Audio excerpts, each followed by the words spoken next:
பரிசுத்த வேத புஸ்தகம் தேவனுடைய வார்த்தை. இது தேவனுடைய வார்த்தை. அதனால் இதற்கு வல்லமை உண்டு, ஜீவன் உண்டு. அதை பல விதங்களிலே கர்த்தர் நமக்கு விளங்க பண்ணி இருக்கிறார். ஆண்டவருக்கு நன்றி. இன்றைக்கு சில காரியத்தை சொல்றேன். இதை வாசிக்கிறதுனால, தியானிக்கிறதுனால என்ன பிரயோஜனம்? ஆண்டவர் எழுதி கொடுத்தார்னு சொல்கிறீங்க, அதில் வல்லம் இருக்குது, ஜீவன் இருக்குன்னு சொல்கிறீங்க, இதை வாசிக்க சொல்கிறீங்க, தியானிக்க சொல்கிறீங்க, ஆராய்ச்சி பண்ணுங்கன்றீங்க. என்ன ஆசீர்வாதம் வரும்? வேகமாக 4 காரியம் சொல்கிறேன் பாருங்கள், நல்ல கவனிங்க. இதை வாசித்து தியானிக்கிறதுனால உண்டாகிற ஆசீர்வாதம். முதலாவது, யோவான் 17ஆம் அதிகாரம் 17ஆம் வசனத்தில் இயேசு சொல்லுகிறார் ஒரு ஜெபத்தில், உம்முடைய சத்தியத்தினாலே அவர்களை பரிசுத்தமாக்கும், உம்முடைய வசனமே சத்தியம். அதாவது இந்த வசனத்துக்கு ஒரு பெயர் சத்திய வசனம்.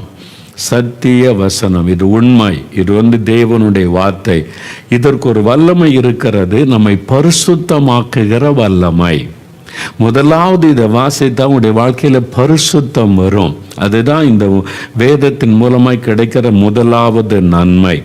வேத புஸ்தகத்தில் அப்போஸ்தலர் 17ஆம் அதிகாரம் 11ஆம் வசனத்தை நீங்கள் வாசிக்கும் போது, பெரேயா என்கிற ஒரு பட்டணத்தார், அவங்க பாருங்க, பெரேயான்ற ஒரு பட்டணம் இருக்குது யூரோப்பில்.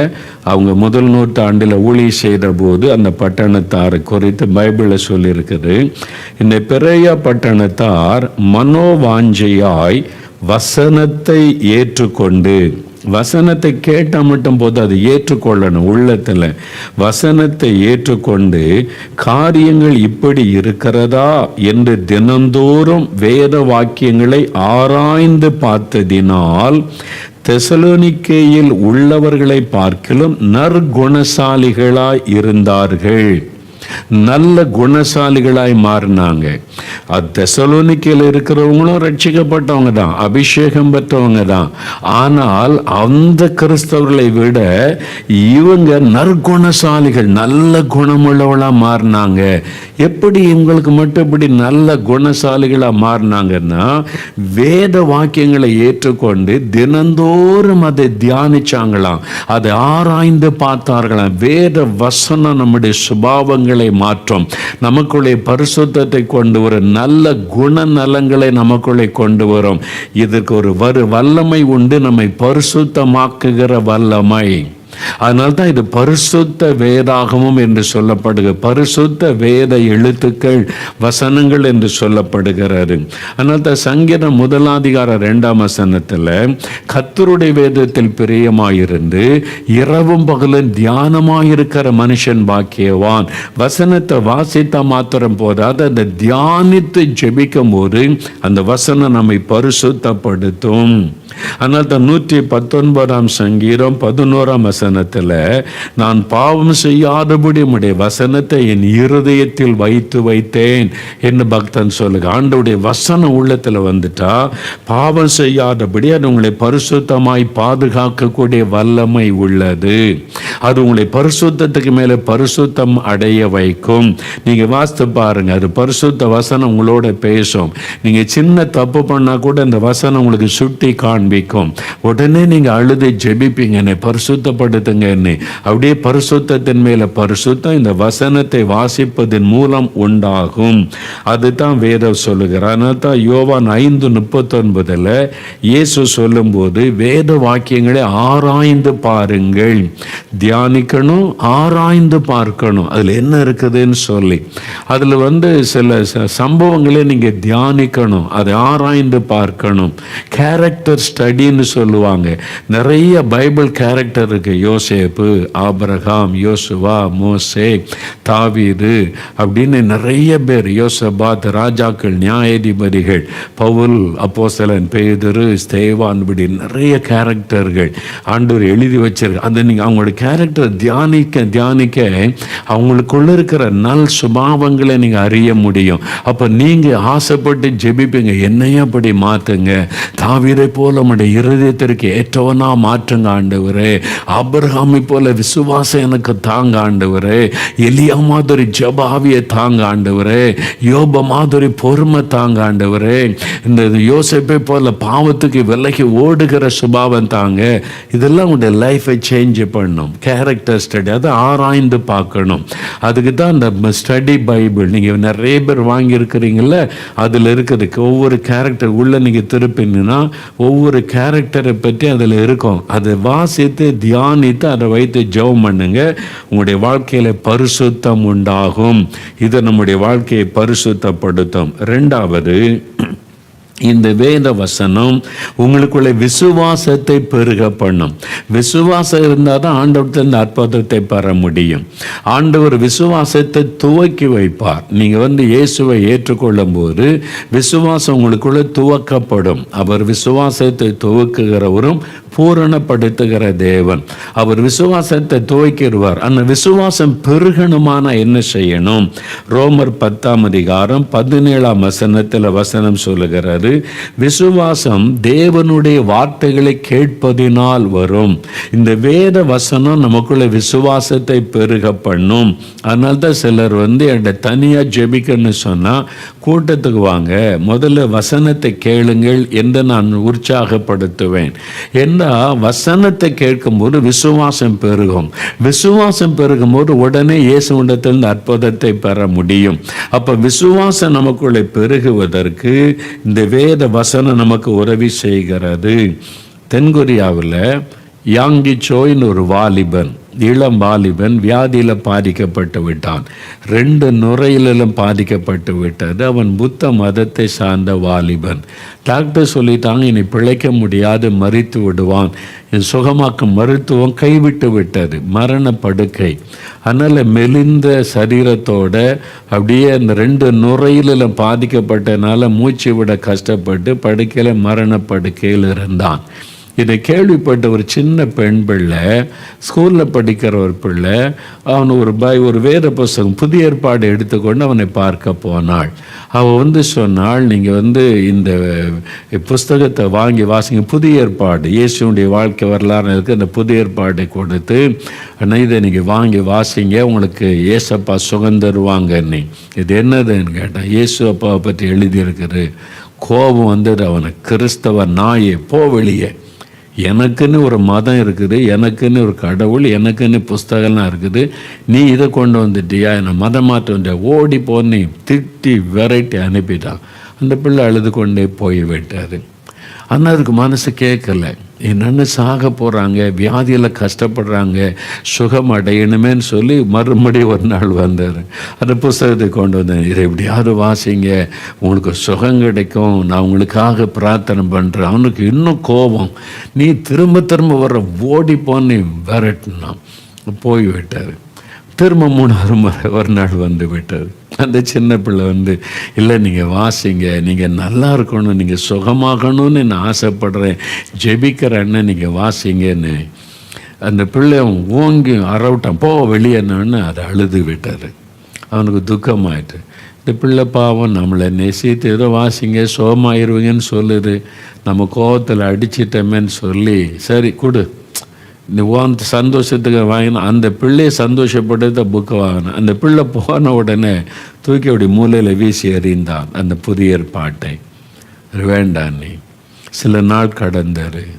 ஒரு நாள் யோசித்து பார்த்தான், நமக்கு சம்மந்தமே இல்லாத ஒரு சின்ன பிள்ளை, நம்ம சொந்தமும் கிடையாது, உறவும் கிடையாது, நீங்கள் சுகமாகணும், நல்லா இருக்கணும், உங்களுக்காக பிரார்த்தனை பண்ணுறேன்னு இதை வாசிங்கன்னு சொல்லிச்சே, நம்ம மேலே ஒரு அக்கறையா, நான் சுகம் பெறணும்னு அது விரும்புது, அடித்தா கூட அழுதுகிட்டு நிற்குது. அப்போ இந்த புக்கில் என்ன தான் இருக்குது?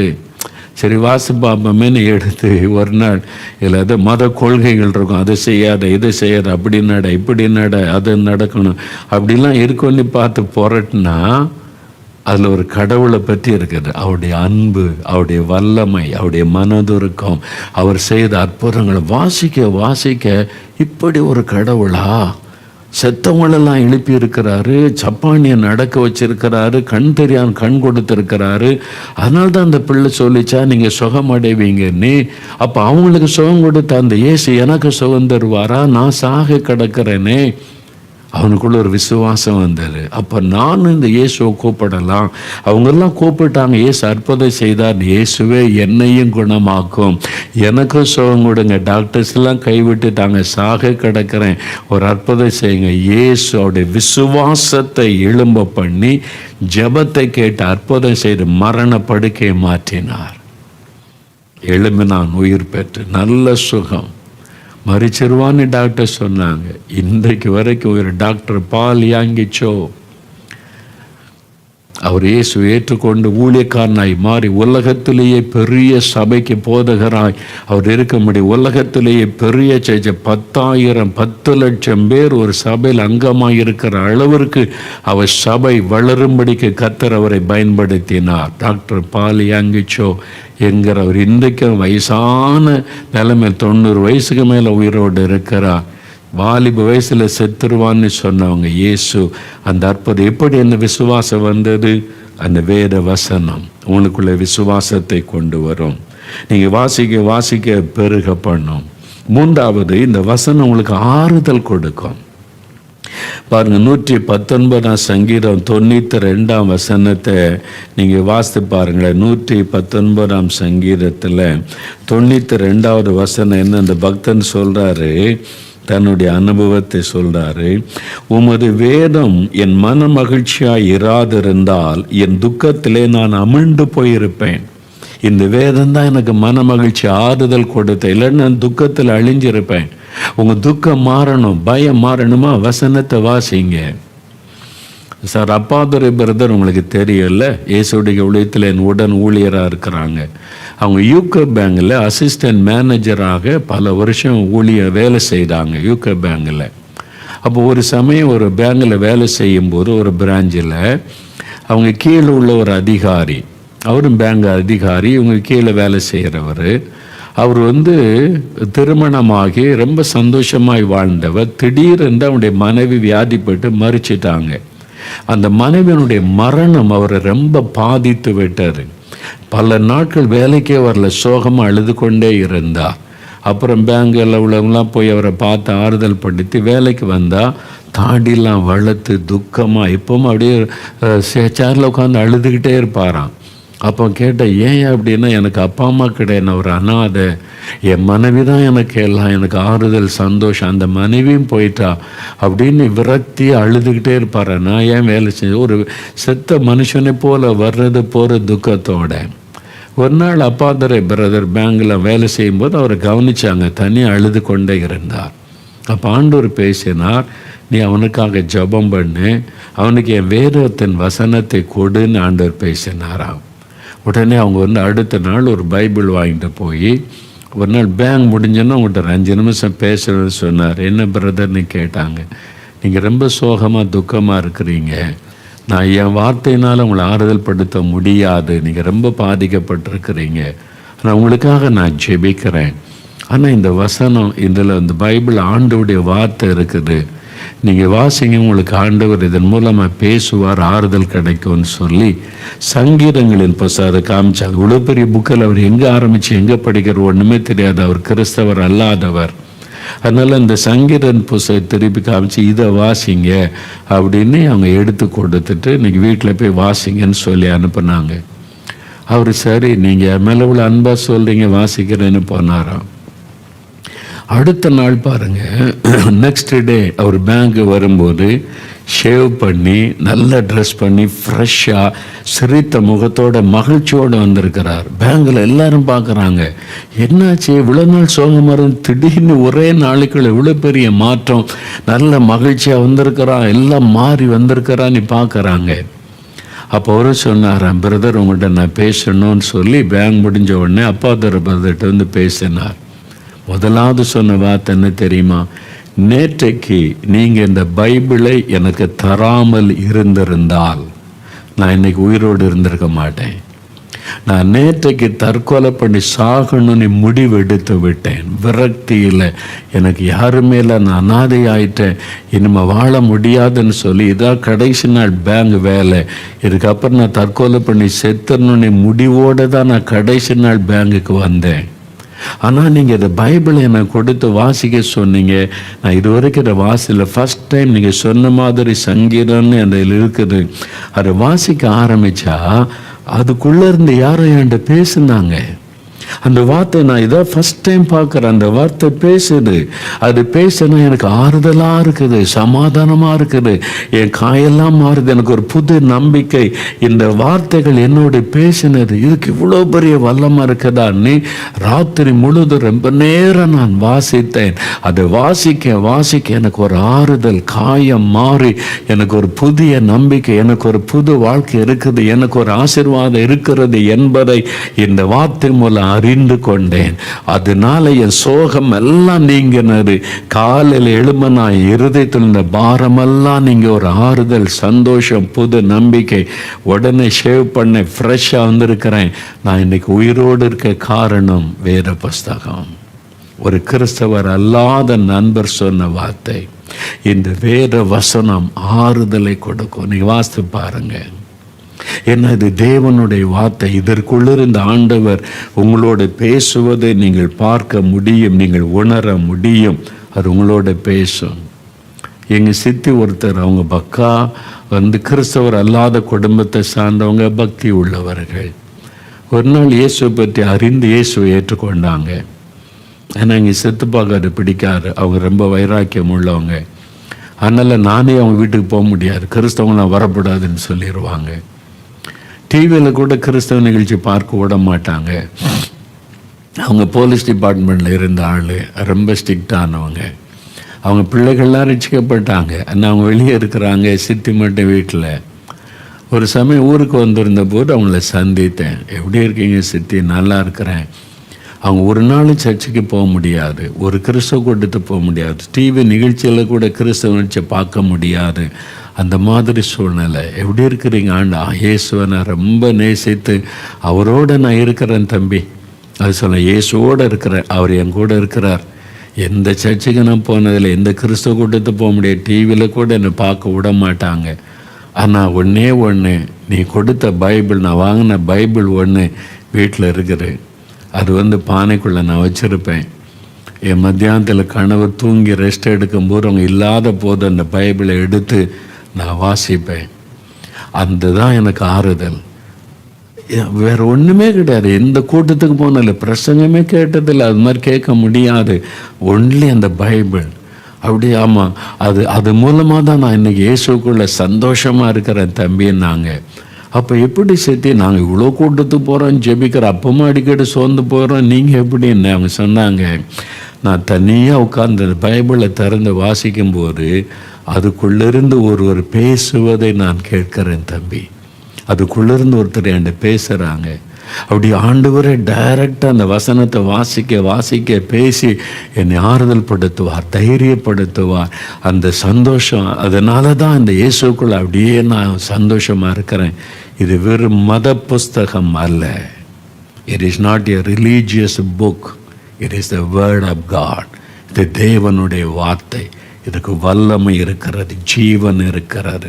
இது மனித கற்பனையினால் எழுதப்பட்ட காப்பியம் அல்ல, வரலாறு, உலகத்தின் வரலாறு, மனுஷனுடைய வரலாறு, தேவனுடைய வார்த்தை. தேவன் எழுதி நம் கையில் கொடுத்திருக்கிற வார்த்தை.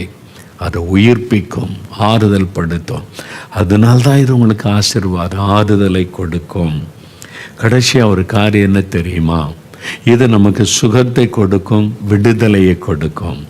வியாதியில் கஷ்டப்படுறீங்களா? இதை வாசித்து பாருங்கள். 107 சங்கீதம் 20 ஆண்டவர் தம்முடைய வசனத்தை அனுப்பி குணமாக்குகிறாராம்.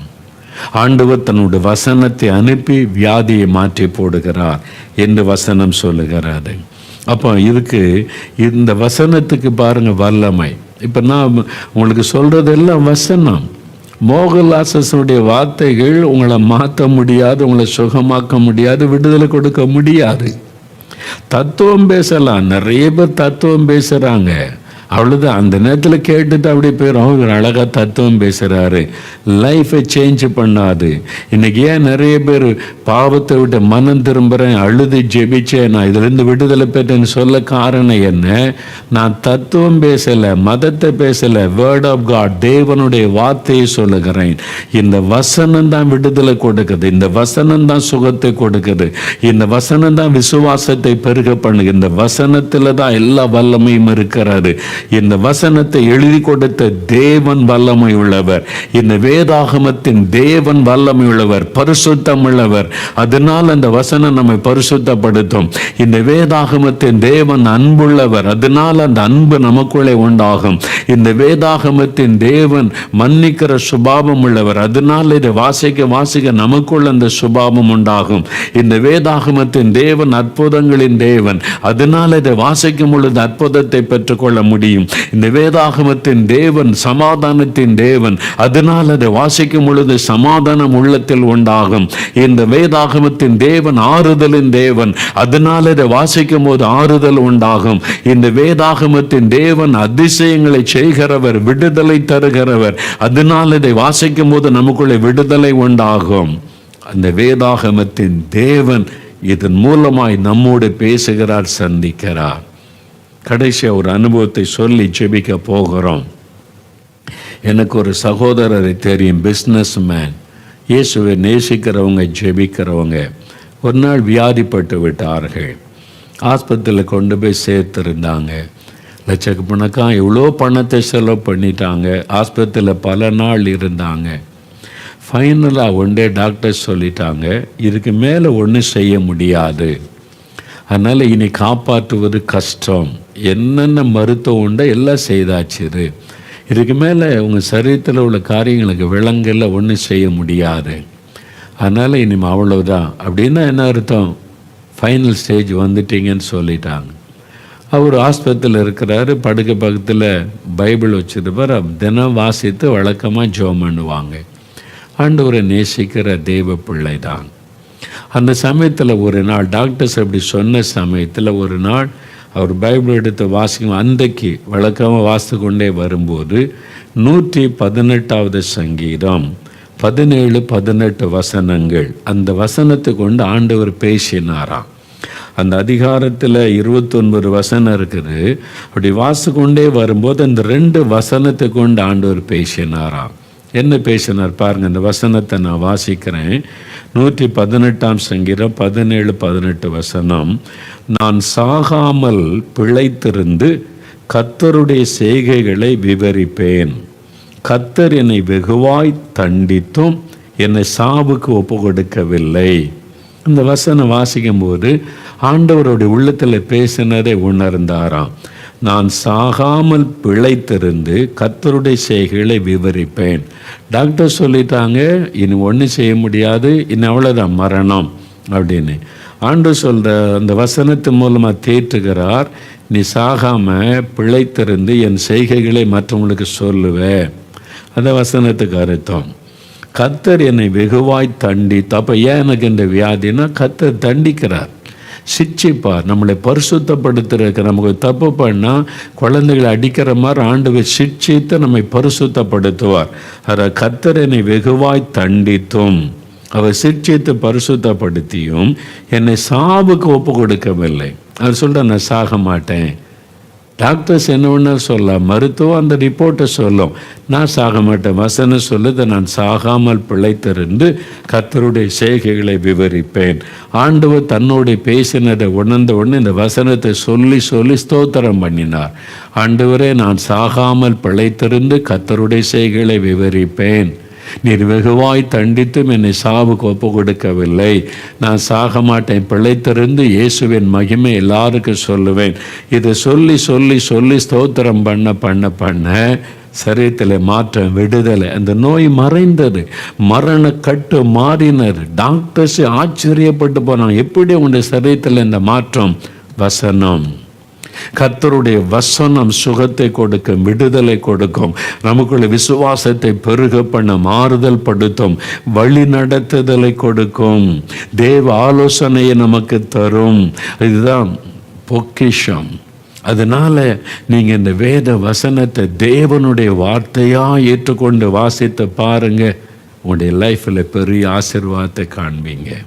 அதனால இன்றைக்கு இப்போ நம்ம ஜெபிக்க போகிற ஆண்டவரே, இந்த வேத புஸ்தகத்திற்காக நன்றி. உம்முடைய வார்த்தையாக நான் விசுவாசிக்கிறேன். இதன் மூலமாக என்னோடு பேசுங்க, என்னை பரிசுத்தப்படுத்துங்க, ஆறுதல் படுத்துங்க, என் விசுவாச பலப்படுத்துங்க, எனக்கு சுகம் கொடுங்க. நீ ஜெபிக்கலாமா? எல்லாரும் எழுந்து நில்லுங்க. பைபிளை கையில் எடுத்துக்கொள்ளுங்க, வேதத்தை கையில் எடுத்துக்கொள்ளுங்க, பைபிளை கையில் எடுத்துக்கொள்ளுங்க. இது தேவனுடைய வார்த்தை. நல்லா, இது ஒரு மத புஸ்தகம் அல்ல, இதில் மத கொள்கைகள் எழுதப்படலை. அது மனுஷனுடைய வாழ்க்கை முறைகளும், நம்மை சிருஷ்டித்த தேவன் யார் என்பதும், அவருடைய சுபாவம் என்ன, அவர் நமக்கு வைத்திருக்கிற ஆசீர்வாதங்கள் என்ன, மரணத்திற்கு பிறகு நமக்கு தேவன் வைத்திருக்கிற ஆசீர்வாதங்கள் என்ன, இந்த உலகத்தில் கர்த்தர் வைத்திருக்கிற ஆசீர்வாதம் எல்லாம் அதில் இருக்கிறது. ஆண்டவர் ஒரு தகப்பன் தன் பிள்ளைக்கு எழுதின காதல் கடிதம் போல இது ஆண்டவர் எழுதி நம் கையில் தந்துற. எல்லாம் பைபிளை கையில் எடுத்துக்கொள்ளுங்க, அப்படி விரித்து கொள்ளுங்க, அது மேலே கை வைங்க. ஆண்டவரே, இந்த வேத புஸ்தகத்திற்காக ஸ்தோத்திரப்பான்னு குட்டி பிள்ளைகள் கூட உங்கள் பைபிளை திறந்து அது மேலே கை வைங்க. Jesus, I thank you for my Bible, I believe it is the word of God. அப்படி சொல்லுங்க, இது தேவனுடைய வார்த்தை என்பதை நான் விசுவாசிக்கிறேன். தகப்பனே, ஆண்டவரே, இது உம்முடைய வார்த்தை, இது தேவனுடைய வார்த்தை, இதை எழுதி எனக்கு தந்ததற்காய் ஸ்தோத்திரம். நான் அதற்காக உம்மை துதிக்கிறேன். இது தேவனுடைய வார்த்தை என்பதை விசுவாசிக்கிறேன். ஆண்டவரே, இந்த வேதாகமத்தின் தேவனை விசுவாசித்து நான் உம்மை துதிக்கிறேன், ஸ்தோத்தரிக்கிறேன். இந்த வசனத்தை கொண்டு என்னோடு நீங்க பேசுகிறதற்காய் நன்றி. என் விசுவாசம் என்னை பரிசுத்தப்படுத்துகிறதற்காய் ஸ்தோத்திரம். இதன் மூலம் என்னை ஆறுதல் படுத்துகிறதற்காய் ஸ்தோத்திரம். இதன் மூலமாய் என் விசுவாசத்தை பெருக பண்ணுகிறதற்காய் ஸ்தோத்திரம். எனக்கு சுகம் தருகிறீர், விடுதலை தருகிறீர், ஸ்தோத்திரம். என்னை வழி நடத்துகிறீர், ஸ்தோத்திரம். இந்த வேத வார்த்தைக்காக ஸ்தோத்திரம், ஸ்தோத்திரம், ஸ்தோத்திரப்பா. நான் இதை நேசிக்கிறேன், தினந்தோறும் அதை வாசிப்பேன், இதை நான் ஆண்டவரை விசுவாசிப்பேன், இந்த வசனத்தை தியானிப்பேன், இந்த வசனத்தை ஆராய்ந்து பார்ப்பேன், இந்த வசனத்தை இருதயத்திலே பதித்துக் கொள்ளுவேன், இந்த வசனத்தின்படி நடக்க என்னை ஒப்பு கொடுக்கிறேன், ஒப்பு கொடுக்கிறேன். இயேசு கிறிஸ்துவின் நாமத்தில் இந்த வேத பொக்கிஷத்திற்காய் ஸ்தோத்திரம், ஸ்தோத்திரம். இயேசு கிறிஸ்துவின் நாமத்தில் நாங்கள் ஜெபிக்கிறோம் பிதாவே.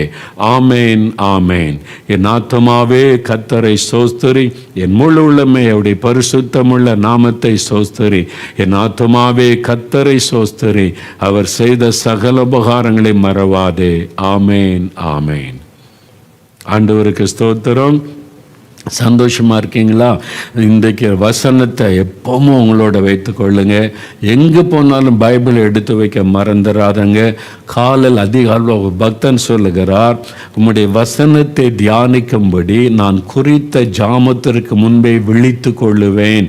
119 சங்கீதத்தில் அவர் சொல்லுகிறார், நீங்களும் அதிகாலையில் எழும்பி நல்லா, அப்போ மைண்டு ஃப்ரெஷ்ஷாக இருக்கும். அதிகாலையில் எந்த குழப்பம் இருக்கும், அப்படியே உட்காந்து வசனத்தை தியானித்து அப்படியே ஆண்டவரே என் கூட பேசுகிறீர், நன்றி ஆண்டவரேன்னு சொல்லி அது உங்களுக்குள்ள பரிசுத்தத்தை கொண்டு வரும், விசுவாசத்தை பெருக பண்ணும், அது உங்களுக்கு ஒரு கைடன்ஸ் கொடுக்கும். அதன் மூலமாக உங்களுக்கு சுகம் உண்டாகும், விடுதலை உண்டாகும், ஆறுதல் உண்டாகும். அந்த வசனத்தை நீங்கள் ஏற்றுக்கொள்ளணும், வசனத்துக்கு இடம் கொடுக்கணும். தினந்தோறும் வாசிக்க மறவாதிருங்க. குடும்பமாக பைபிள் ஸ்டடி பண்ணுங்க. அதுக்கு தான் அந்த பைபிள் வாங்கியிருக்கிறீங்கல்ல, வாழ்வியல் வேதாகமும் ஆராய்ச்சி பைபிள். வாரத்தில் ஒரு நாளாவது ஃபேமிலியாக உட்காந்து ஒரு மணி நேரம் ஒன்லி பைபிள் ஸ்டடி பண்ணுங்கள். அதில் கேரக்டர் ஸ்டடி இருக்குது, ஒவ்வொரு கேரக்டரை பற்றி அந்த பைபிளில் இருக்கும். நீங்கள் அதை பார்த்தீங்கன்னா வசனத்தோடு இருக்கும், அவங்கள பற்றி ஒவ்வொரு புக்கை பற்றி இருக்கும். நீங்கள் ஃபேமிலியாக உட்காந்து பைபிள் ஸ்டடி பண்ணுங்கள். சபைன்னா என்ன, ஆவியானவர்னா என்ன, பரலோகன்னா என்ன, ரெண்டாம் வருகன்னா என்ன, இனிமேல் என்ன நடக்கும், சாத்தான் எப்படி செயல்படுகிறான், ஆண்டவர் எப்படிப்பட்ட கிரியை செய்கிறார், அதெல்லாம் நீங்கள் அதில் இருக்குது. நீங்கள் ஒவ்வொரு டாப்பிக்காக அடுத்து வாரத்தில் ஒரு நாள் ஃபேமிலி ஸ்டடி, பைபிள் ஸ்டடி பண்ணுங்க. குடும்பமாக உட்காந்து நீங்களே பேசி வசனத்தை பற்றி ரொம்ப மகிழ்ச்சியாக இருக்கும். பாருங்களேன், எவ்வளோ அற்புதமான புக்கு தெரியுமா? தேவனுடைய வார்த்தை, காட்ஸ் வேர்ட் ஆஃப் காட், தேவனுடைய வார்த்தை. அது இது மத புஸ்தகம் கிடையாது, இது தேவனுடைய வார்த்தை. எல்லா மனிதர்களுக்கும், இந்த உலகத்தில் பிறந்திருக்கிற எல்லா மனிதர்களுக்கும் தேவன் எழுதி கொடுத்திருக்கிற பொக்கிஷம். இது ஒரு மதத்திற்குரிய புஸ்தகம் நீ நினைக்காத, இது உங்களுக்குரியது. நீங்கள் எந்த மதத்தை சார்ந்திருந்தாலும், எந்த நம்பிக்கை உள்ளவளாக இருந்தாலும், உங்களுக்குரிய தேவனுடைய வார்த்தை அதில் இருக்குது. நீங்கள் வாசிக்கும் போது பெரிய மகிழ்ச்சி அடைவீங்க. அதனால் இதை பயன்படுத்துங்க, ஜெபம் பண்ணுங்க. நாளை தினத்தில் ஆவியின் கனியை குறித்து தியானிக்க ஆரம்பிக்கலாம். ஆண்டவர் பெரிய காரியம் செய்வார்.